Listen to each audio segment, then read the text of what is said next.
یہ 1 جون 1970 کو گڑھیکیشور تعلقہ چنچولی میں آنکھیں کھولی. فوٹوگرافی اور آرٹ سے انہیں بچپن سے لگاؤ تھا.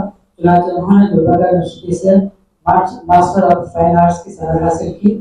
ان کی پیشہ ورانہ زندگی کی ابتدائی فوٹوگرافر کی حیثیت سے بھی بعد ازاں انہوں نے اس میدان میں اتنا نام کمایا کہ کئی ریاستی، قومی اور بین الاقوامی اعزازات کے حصے میں آئے. محمد یاد الدین پٹیل نے اپنی فطری مناسبت کے اعتبار سے آثار قدیمہ اور تاریخ کی عمارتوں کی فوٹوگرافی کے اہداف کو منتخب کیا اور ان آثار قدیمہ کی تاریخی اہمیت کی افادیت کو عوامی سطح پر مقبول بنانے میں اہم کردار ادا کیا ہے.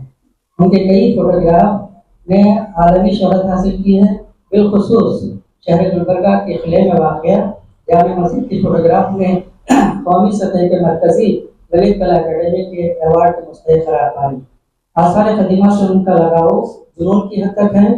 ان کے تحفظ اور بازآباد کاری کے لیے مسلسل محکمہ آثار قدیمہ کی توجہ دہانی کرتے رہتے ہیں. جناب محمد یاد الدین پٹیل کو حاصل ہونے والی اعزازات کی فہرست طویل ہے اور اس میں روز افزوں اضافہ ہوتا رہا ہے. جناب محمد یاد الدین پٹیل فوٹوگرافی کے ساتھ ساتھ ڈیجیٹل پینٹنگ میں بھی غیر معمولی مہارت حاصل ہے.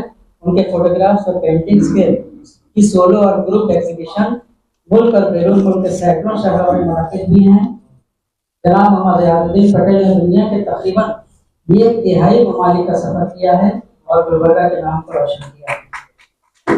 جناب محمد یاد الدین پٹیل جیسے کہ میں نے بھی عرض کیا کہ ان کی سوانی کا قواعد کو بہت ہی مختصر میں نے بیان کیا ہے. اگر ان دونوں حضرات کی تاریخوں کو اور ان کے قواعد کو بیان کرنے کے لیے درکار ہے. بہرحال آج میں ان دونوں مہمانوں کی خدمت میں دعا گو ہوں کہ اللہ تعالیٰ کے کمالات اور فتوحات کا سلسلہ دراز کرے اور مزید کامیابیاں ان کے قدم چومیں. شکریہ.